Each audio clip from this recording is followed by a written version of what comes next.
Welcome to my channel, Iqbal TV Virtual. Please like and subscribe.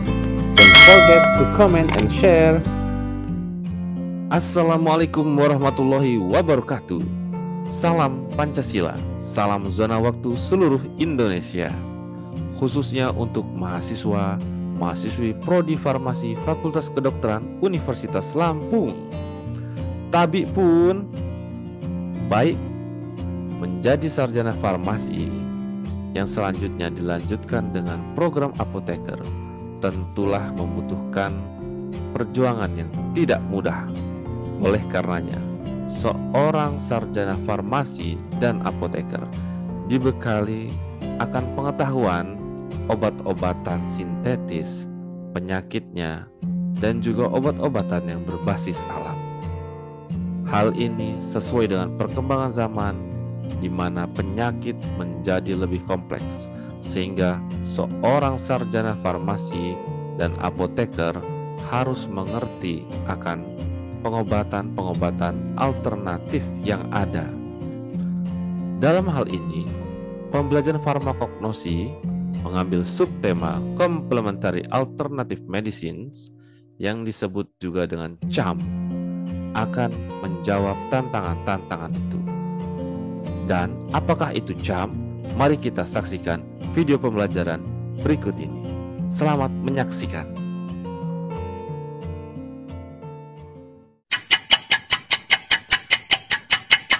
Kita mempelajari dasar-dasar farmakognosi berupa pembuatan simplicia, ekstrak, mengenal parameter spesifiknya, cara pembuatan obat tradisional yang baik, dan kini kita menuju step berikutnya yang membahas tentang Complementary Alternative Medicines atau yang disingkat dengan CAM sebagai sebuah pendekatan holistik akan kesehatan. Mengapa ini menjadi penting dalam pembelajaran farmakognosi? Seperti kita ketahui, saat ini banyak pasien yang sulit sembuh dari penyakit. Ya, termasuk ya kategorinya yaitu mendapatkan momongan atau buah hati. Di situ terlihat seorang ibu yang ternyata belum juga mendapatkan momongan sudah berobat ke sana ke sini ya. Lalu ada juga pasien stroke yang tak kunjung mendapat kesembuhan, bolak-balik ke rumah sakit, bingung harus kemana. Lalu ada juga seorang lelaki yang berobat secara spiritual karena penyakitnya tidak terdiagnosa secara medis. Lalu ada juga penyakit yang sudah diobati secara konvensional menggunakan radiasi, justru ternyata menyebabkan efek samping yang lebih besar, yaitu pasien kanker. Dan itulah kenapa kita perlu untuk mengenal Complementary Alternative Medicine sebagai metode pengobatan untuk penyeimbang terhadap penyakit-penyakit yang sulit disembuhkan.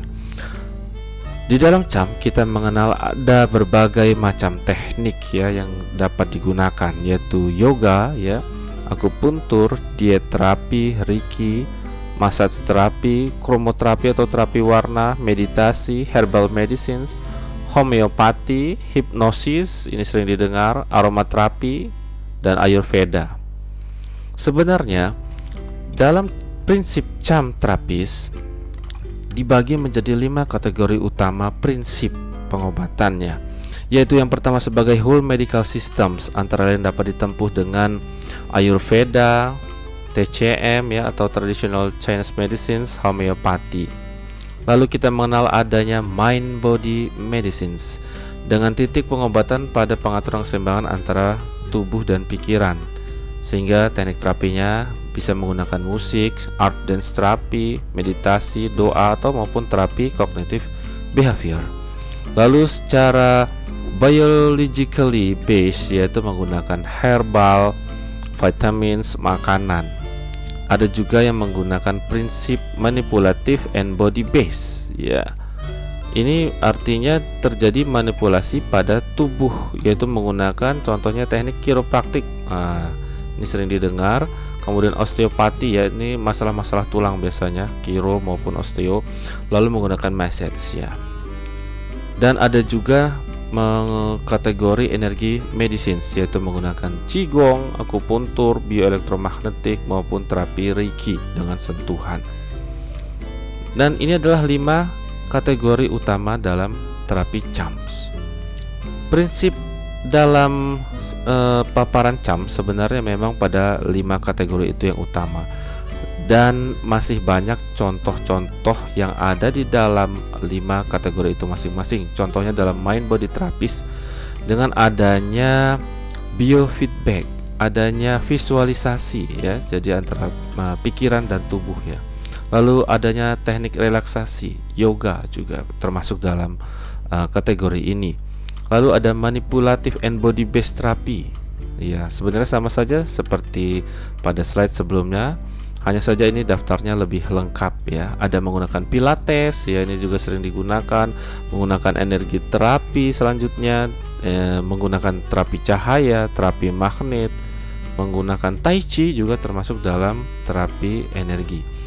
Dan berdasarkan natural product juga ada contoh lain, yaitu menggunakan probiotik dan aromaterapi. Dan yang terakhir adalah sebagai alternatif medical system. Tadi dalam slide sebelumnya mengenal adanya TCM, Ayurveda, homeopati, tetapi juga terdapat Native American Medicines. Jadi American Medicines juga cukup terkenal dalam alternative medical system.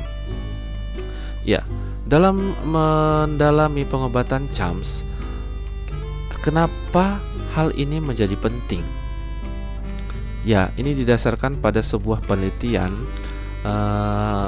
seorang peneliti yaitu Mandraker Bahal ya, pada tahun 2017 merilis publikasinya. Dan di dalam artikelnya yaitu menjelaskan pasien HIV ternyata menggunakan terapi medicinal herbs ya sebanyak 97,3%. Jadi tidak hanya menggunakan antiretroviral ya, dikombinasilah dengan medicinal herbs untuk mendapatkan kesembuhan ya, karena tentunya pengobatan HIV sangat sulit. Lalu menggunakan juga spiritual therapy hampir sebesar 50%.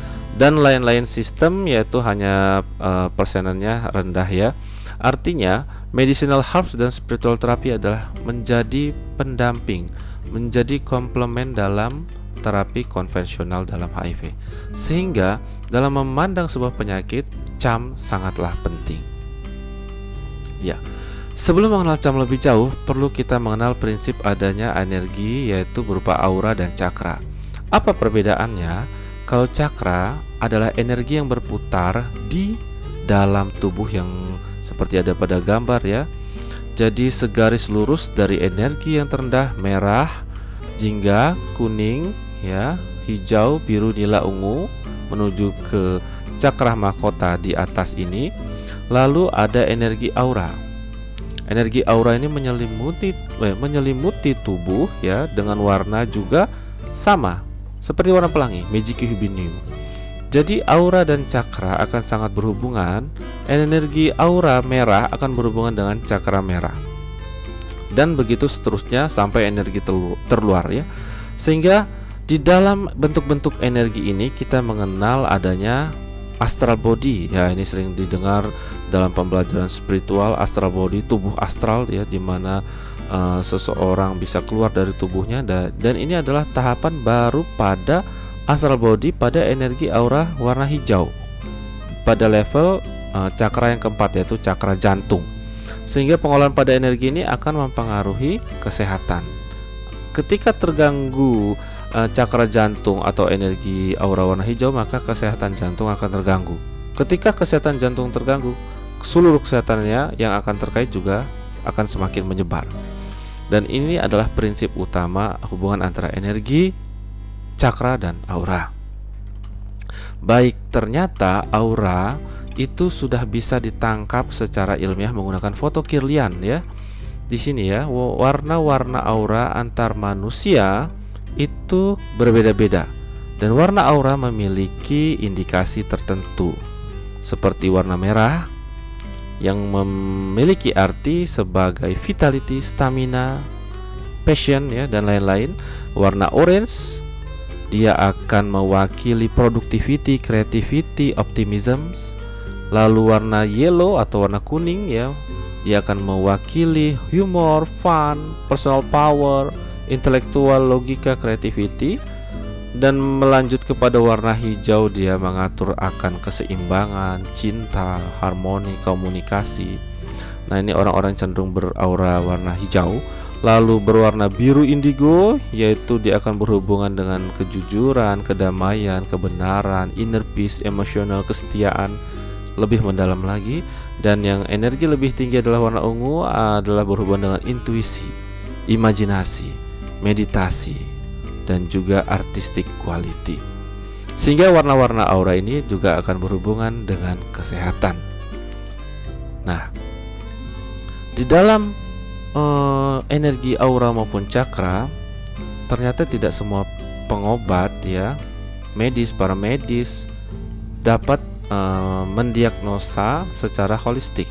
Nah, untuk membutuhkan kemampuan itu ternyata tidak semua orang memiliki itu, dan hanya orang yang memiliki mata ketiga yang dapat membaca secara keseluruhan ya. Tetapi memang untuk membaca level cakra biasanya hanya orang-orang tertentu ya. Untuk level aura masih bisa dilatih. Dan mata ketiga sangat berhubungan dengan anatomi tubuh manusia sebenarnya. Hanya saja mungkin saat ini belum banyak diteliti ya, karena sangat sulit untuk menangkapnya. Tetapi ada juga para ahli ilmuwan ya telah meneliti ilmu fisika kuantum seperti itu, bisa menghubungkan bahwa ternyata mata ketiga itu ada, yaitu ada berhubungan dengan pada kelenjar pineal dari manusia. Nah, disinilah yang dapat dilatih untuk melihat hubungan antara cakra dan aura. Lalu apakah kita harus bisa memiliki mata ketiga? Tidak juga ya. Dengan memahami prinsip ini, nanti kita akan memahami bahwa CAM itu akan terkait dengan energi. Nah, sehingga dengan terapi CAM kita memahami bahwa manusia adalah bagian dari alam ini ya, yang memiliki energi. Sebenarnya ini adalah vibrasi elektron yang mengelilingi tubuh manusia, sehingga akan berhubungan dengan kesehatan ya. CAM dalam bahasan kali ini mengandung 5 pokok bahasan ya dalam buku yang sudah ada. Tetapi pada prinsipnya 5 topik ini berupa homeopati, medical herbalism, aromaterapi, flower remedy therapy, dan anthroposophical medicines adalah termasuk dalam kategori 5 dasar dari CAM yang pada pembahasan kita sebelumnya. Dan kita akan mengambil topik tentang medical herbalism sebagai perwakilan dari herbal, lalu menggunakan anthroposophical medicines yang menggunakan antara herbal dan energi. Baik, dalam poin pertama medical herbalism ini telah digunakan secara luas ya, baik di Indonesia, di Cina, di Amerika. Ya, sebenarnya sudah dikenal di UK, di Inggris tuh sejak zaman dahulu kala ya. Itu namanya dokter malah ya, adalah yang terkenal untuk mengenalkannya, yaitu yang ternama sebut Galen, sehingga disebut Bapak Galenica ya. Dia berprinsip pada adanya keseimbangan antara bodily humors ya, yang terdiri dari darah, empedu ya, dan cairan kental atau phlegm, dahak, yang berhubungan dengan sifat-sifat dari karakter cairan-cairan itu, dingin, lembab. Nah, ketika terjadi ketidakseimbangan antara dua aspek tadi, disitulah terjadi penyakit. Lalu bagaimana mengobatinya? Dalam prinsip medical herbalisme, dapat diobati ketidakseimbangan itu dengan herbal. Contohnya adalah ketika untuk mentreat atau merawat demam menggunakan cooling herb, yaitu peppermint. Jadi panas dilawan dengan dingin. Ya. Dalam medical herbalism ya mengenal adanya resep herbal. Resep herbal juga pada prinsipnya ya sama saja ya seperti resep-resep dari obat konvensional, hanya saja dia menggunakan bahan herbal. Bisa menggunakan dari berbagai macam herbal kombinasi atau berupa single ya. Nanti ada bedanya. Namun dalam prinsipnya ketika seorang herbalis mengobati, dia akan melakukan sebuah konsultasi ya. Jadi pasien konsultasi dengan seorang herbalis itu memakan waktu yang lama. Kenapa? Bisa sejam, bisa 2 jam ya, untuk mengeksplor lebih tentang penyakitnya. Berbeda ya, sehingga dengan teknik pengobatan sekarang ya, dengan medis sekarang, sehingga akan memakan waktu lama dan menghasilkan hasil spesifik dengan resep yang berbeda-beda antara individu satu dengan individu lain. Contohnya adalah pada resep menopausal symptom, menggunakan apa bagian tanamannya ini berbeda-beda dari kombinasi ini. Dan uniknya antara pasien satu dengan pasien lain itu bisa berbeda herbalnya karena akan menjadi lebih spesifik. Begitu juga dengan penyakit stres. Seorang herbalis akan meresepkan herbal yang berbeda tergantung dengan kondisi pasiennya. Nah, lalu apa perbedaan dengan rational fitoterapi? Ya, ini sama-sama menggunakan tumbuhan. Kalau herbalism dia lebih berdasarkan asumsi bahwa kesinergisan dan sifat tambahan dari herbal konstituen atau antar herbal itu adalah sebuah asumsi. Berbeda dengan rasional terapi, fitoterapi ya, dia berdasarkan bukti. Dan ketika berbicara tentang herbalism, dia melakukan pendekatan secara holistik. Holistik ini artinya setiap individu berbeda-beda resepnya karena mempunyai karakter yang berbeda-beda. Sedangkan pada rasional fitoterapi ini tidak secara holistik, tetapi berdasarkan simptom, gejala. Ini sama seperti pengobatan yang sekarang ya, pengobatan konvensional sekarang. Bedanya ini menggunakan fitoterapi, menggunakan tumbuhan. Lalu secara herbalism juga menggunakan banyak sediaan tinktur, berbeda dengan rasional fitoterapi menggunakan tablet dan kapsul. Dan herbalism menggunakan banyak kombinasi herbal. Sedangkan rasional fitoterapi karena berdasarkan simptom, ya simptom utamanya yang dikejar adalah menggunakan single herbal, lebih diutamakan. Nah ini seperti prinsip farmasi sekarang ya. Lalu dengan herbalism dia tidak cenderung menggunakan bahan-bahan yang terstandar, sedangkan pada rasional fitoterapi menggunakan bahan-bahan yang terstandar baik dari ekstrak atau bagian dari tanaman. Dan prinsip herbalism tidak berdasarkan scientifically evaluated, artinya tidak selalu dievaluasi secara scientifically, sedangkan rasional fitoterapi harus berdasarkan science based approach. Nah, mana yang lebih baik? Ya, tentunya ini yang menjadi pertimbangan adalah model dari penyakitnya, model dari konsultasinya, ya, karena akan bisa berbeda. Bisa jadi prinsip dari herbalism akan lebih efektif dibandingkan rasional fitoterapi, meskipun dia tidak menggunakan terstandar, tapi dia menggunakan prinsip yang holistik ya, karena berbeda-beda secara individual. Beda dengan rasional fitoterapi tadi yang tidak secara holistik, atau bisa jadi kebalikannya. Ya. Lanjut ke metode yang kedua, yaitu anthroposophical medicines. Ya, ini sedikit sebenarnya mirip lah dengan medical herbalism, hanya dia lebih mendalam ya, mendalam tentang pengobatannya. Sama ya, menggunakan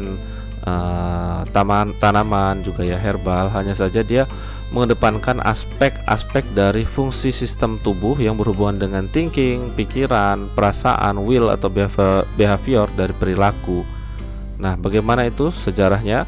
Yaitu seorang Austrian ya, filosofi yaitu dan juga ahli energi yang bernama Rudolf Steiner yang menemukan ini. Dia berpandangan bahwa harus ada keseimbangan antara manusia dan alam, antara manusia dengan jiwa, soul and spiritnya.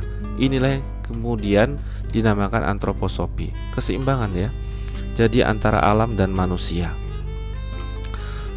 Dan Rudolf Steiner sebenarnya membagi menjadi 4 aspek ya, bahwa tubuh manusia dipandang sebagai 4 aspek, sebagai body fisik, body etheric, body astral, body spiritual, yang dimana ini adalah bertingkat ya. Etheric body berhubungan dengan semangat hidup, astral body berhubungan dengan kesadaran umum, lalu spiritual body berhubungan dengan ego maupun kesadaran yang lebih pribadi lagi, dan terhubung dengan 3 fungsi sistem ya yang sangat mempengaruhi di antara kesehatan ya. Jadi 3 fungsi sistem ini harus berhubungan dengan 4 aspek tadi: physical body, etheric body, astral body, dan spiritual body. 3 fungsi sistem ini terdiri dari apa aja?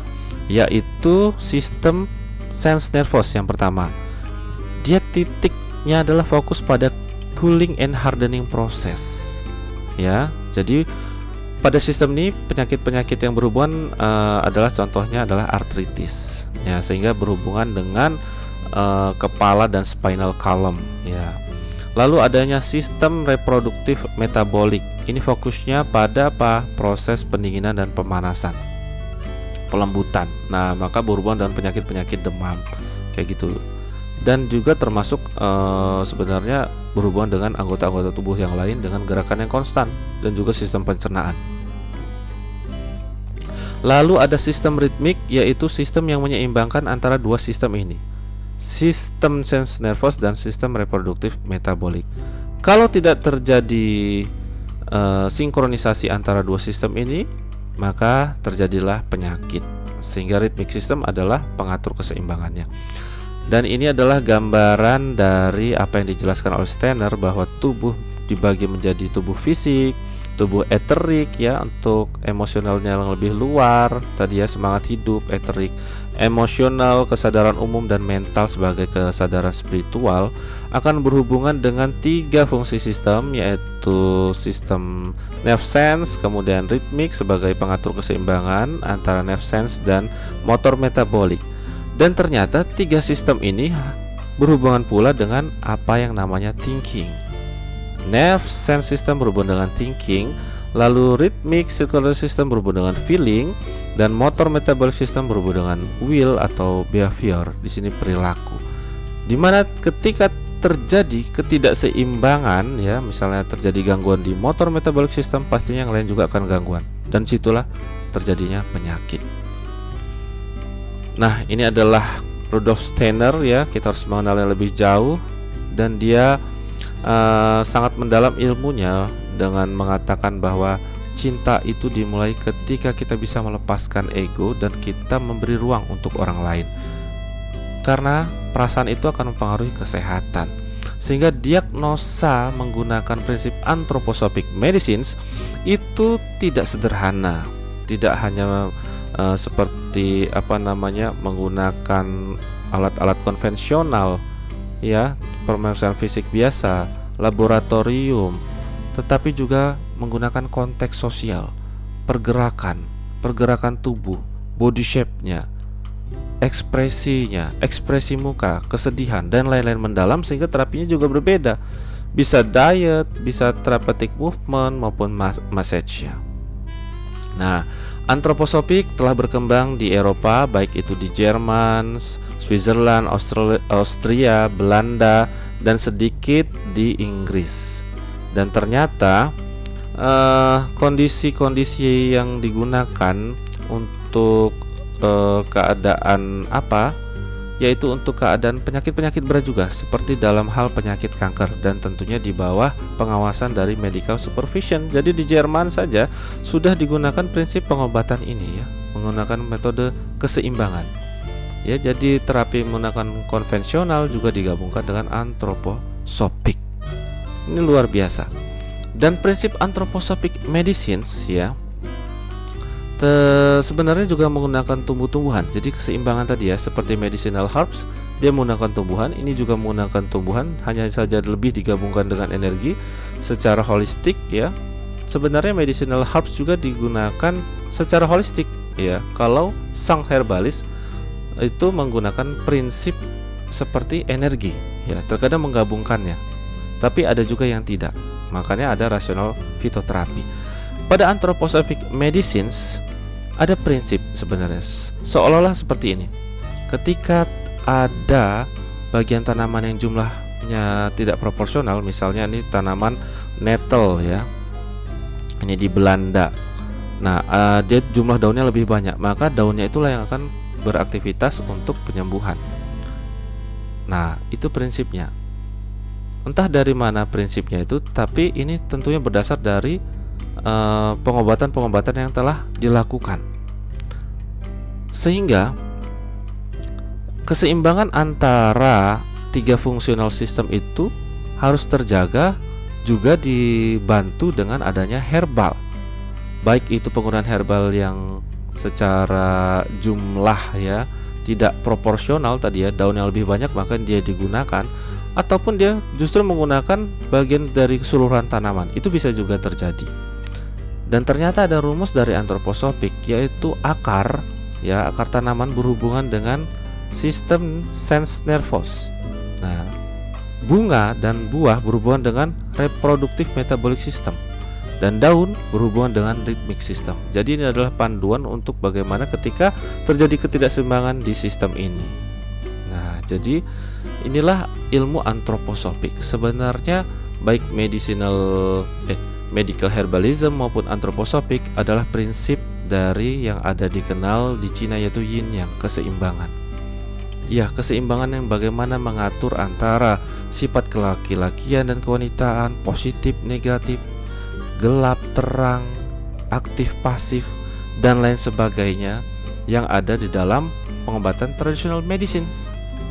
Ya, sekilas mengenai traditional Chinese medicines, ada dikenal 5 elemen. Nah, ini seperti di film Avatar, yaitu adanya jantung. Iya, jantung diwakili dengan elemen api, jadi berhubungan dengan organ tubuh. Kemudian liver ternyata dihubungkan dengan elemen kayu, wood. Spleen, iya, limpa dihubungkan dengan elemen bumi, tanah.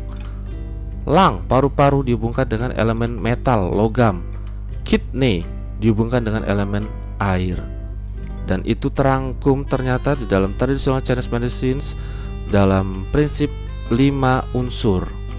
Ini adalah api, tanah, logam, air, kayu, yang mana masing-masing unsur ini mewakili dari organ tubuh, seperti yang sudah dijelaskan seperti ini ya. Jadi api mewakili jantung dan seterusnya.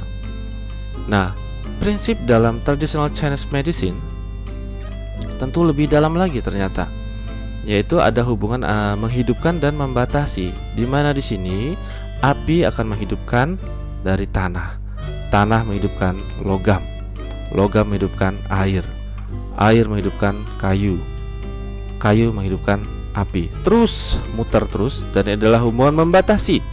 Contohnya kayu membatasi tanah, sehingga ada hubungan antara organ dan unsur 5 elemen, yang tentunya tidak kita bahas di dalam pembelajaran kali ini dan akan disaksikan di dalam pembelajaran yang lain. Dengan demikian, pembelajaran tentang CHAMS adalah mengatur tentang keseimbangan antara body, tubuh, fisik, jiwa, raga, dan keseimbangan lahir batin, alam, dan manusia. Mudah-mudahan pembelajaran kali ini bermanfaat. Sampai jumpa dalam pertemuan berikutnya.